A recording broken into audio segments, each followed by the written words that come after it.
Hello दोस्तों, आप सभी का स्वागत है रामाश्री गुरुकुलम पे। तो आज हम लोग गांधी जी के बारे में जो भी फैक्ट है उसका तीसरा वीडियो है।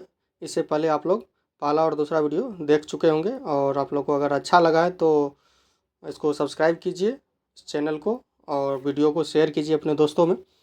तो आज हम लोग तीसरा वीडियो देखेंगे और सारा क्वेश्चन महात्मा गांधी से जितना भी हो सकता था सारा क्वेश्चन हम लोग इसको MCQ बेस्ड में आप लोग के लिए बना दिए हैं। तो ये तीसरा वीडियो है तो आप लोग इसको देखिए और ढेर सारा प्यार दीजिए, इसको लाइक कीजिए, सब्सक्राइब कीजिए चैनल को। तो चलिए मिलते हैं आप लोग के लिए फिर से नए कंटेंट के साथ, तब तक आप इस वीडियो को देखिए। चलिए हम लोग आते हैं प्रश्नों पर। तो पहला प्रश्न है, अंतर्राष्ट्रीय अहिंसा दिवस कब मनाया जाता है? कब मनाया जाता है? 2 अक्टूबर को। अंतर्राष्ट्रीय अहिंसा दिवस 2 अक्टूबर को मनाया जाता है, गांधी जी के जन्मदिन पर। कब हुआ था? 2 अक्टूबर 1869 ईस्वी को।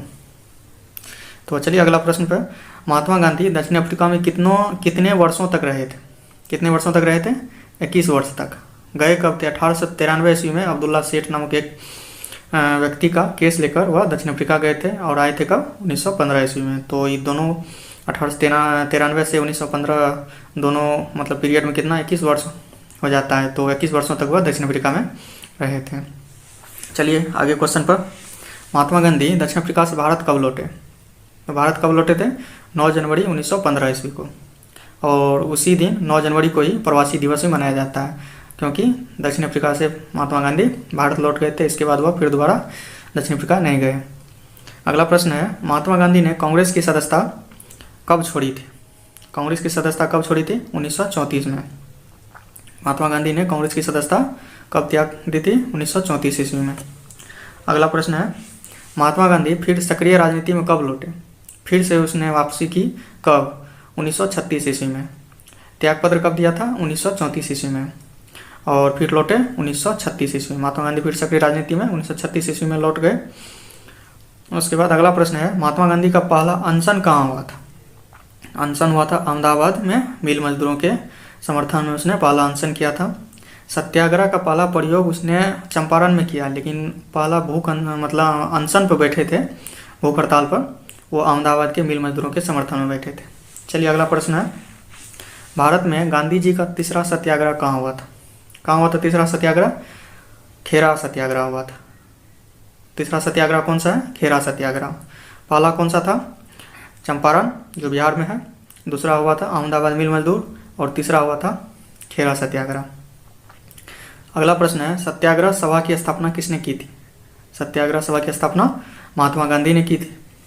अगला प्रश्न है, 1932 में अखिल भारतीय हरिजन समाज किसने शुरू किया था? महात्मा गांधी ने शुरू किया था। अगला प्रश्न है, महात्मा गांधी ने अनटू दिस लास्ट को गुजराती में अनुवाद करने पर शीर्षक को क्या नाम दिया था? तो उन्होंने शीर्षक को नाम दिया था सर्वोदय, 1908 ईस्वी में। अगला प्रश्न है, गांधी और इरविन को 2 महात्मा किसने कहा था?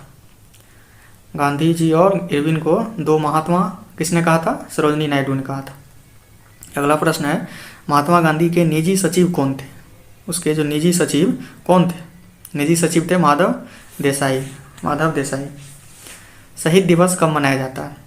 शहीद दिवस 30 जनवरी को मनाया जाता है, क्योंकि उसी दिन गांधी जी की मृत्यु हुई थी, 30 जनवरी 1948 ईस्वी को, इसलिए उसी दिन को शहीद दिवस के रूप में मनाया जाता है। अगला प्रश्न है, गांधी स्मारक संग्रहालय कहाँ स्थित है? गांधी स्मारक संग्रहालय कहाँ स्थित है? साबरमती आश्रम, अहमदाबाद में। कहाँ स्थित है? अहमदाबाद में, साबरमती आश्रम में। अगला प्रश्न है, गांधी स्मारक संग्रहालय की डिजाइन किसने तैयार किया था? इसका उत्तर होगा प्रसिद्ध वास्तुकार चार्ल्स कोरैया ने 1958 ईस्वी में इसका डिजाइन तैयार किया था।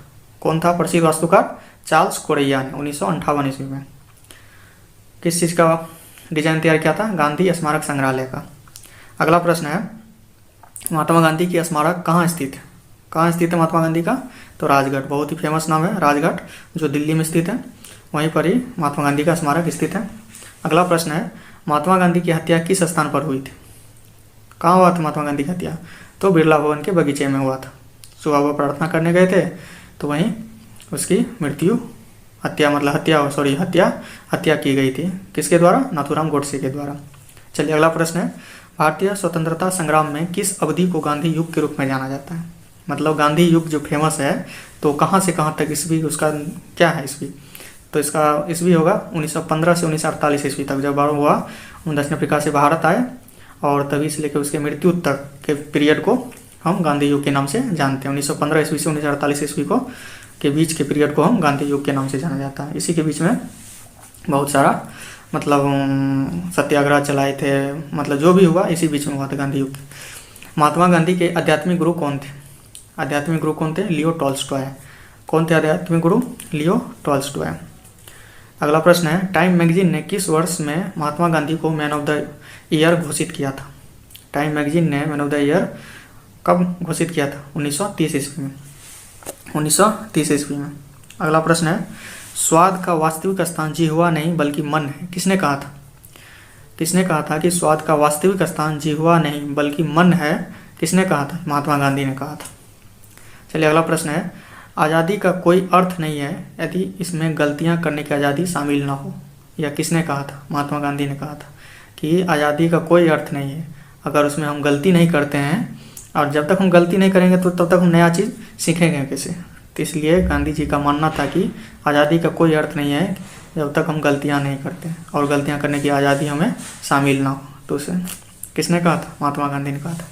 अगला प्रश्न है, किसने कहा कि ऐसे जियो जैसे कि तुम कल मरने वाले हो, ऐसे सीखो कि तुम हमेशा के लिए जीने वाले हो? यह कथन किसने कहा था? महात्मा गांधी ने कहा था कि ऐसे जियो जैसे कि तुम कल मरने वाले हो, और ऐसे सीखो, मतलब कोई भी चीज़ ऐसे सीखो कि तुम हमेशा के लिए जीने वाले हो। तो यह कथन किसने कहा था? महात्मा गांधी ने कहा था। अगला प्रश्न है, रविंद्रनाथ टैगोर को गुरुदेव की उपाधि किसने दी? यह उपाधि किसने दी थी? महात्मा गांधी ने दी थी। अगला प्रश्न है, गांधी जी के 3 बड़े आंदोलन कौन कौन थे? गांधी जी ने टोटल 6 आंदोलन किए थे, उसमें से 3 बड़े थे और 3 छोटे आंदोलन थे। तो 3 बड़े आंदोलन कौन कौन थे? एक तो हो जाएगा असहयोग आंदोलन जो 1920 ईस्वी में चालू हुआ था, और दूसरा हो जाएगा सविनय अवज्ञा आंदोलन, कब चालू हुआ था? 1930 ईस्वी में, और तीसरा हो गया भारत छोड़ो आंदोलन 1942 ईस्वी में। ये तीनों आंदोलन गांधी जी के सबसे बड़े आंदोलन थे। अगला प्रश्न है, गांधी जी के 3 छोटे आंदोलन कौन कौन थे? 3 तो बड़े बता दिए, चलिए 3 छोटे छोटे आंदोलन कौन सब थे? पहला था चंपारण आंदोलन 1917 ईस्वी में हुआ था बिहार में, और दूसरा था अहमदाबाद मिल मजदूर आंदोलन 1918 ईस्वी में हुआ था, और तीसरा था खेरा आंदोलन 1918 ईस्वी में। ये तीनों छोटे छोटे आंदोलन थे गांधी जी। अगला प्रश्न है, 1939 में पहली बार महात्मा गांधी ने देशी राज में नियंत्रित जनसंघर्ष चलाने की विशेष तकनीक को अपनाया। उन्होंने अपने एक निकट सहयोगी को सत्याग्रह करने की इजाज़त दी। वह निकट सहयोगी कौन था?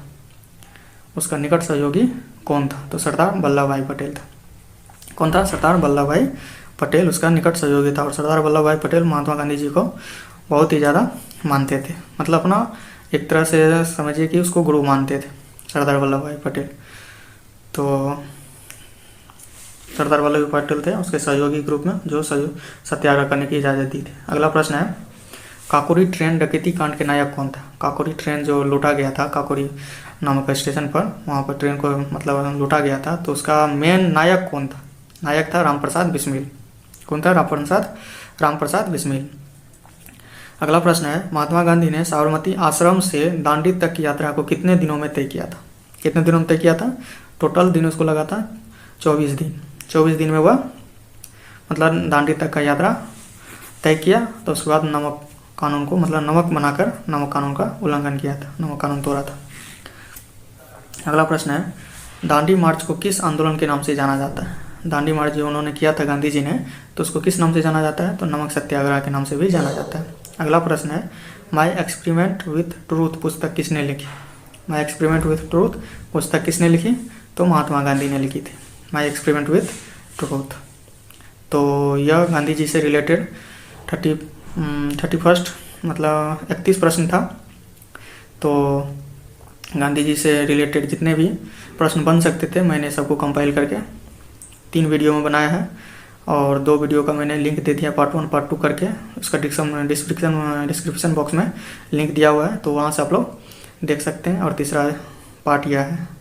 तो तीनों पार्ट को देखने के बाद आपको गांधी जी से रिलेटेड जितने भी प्रश्न बन सकते थे तो आपको कहीं भी दिक्कत नहीं होगा। गांधी जी से जितने में मतलब प्रश्न अगर कहीं भी पूछेगा तो आप लोग जवाब दे सकते हैं। तो चलिए, आपको अगर यह वीडियो अच्छा लगा है तो लाइक कीजिए, सब्सक्राइब कीजिए और अपने दोस्तों में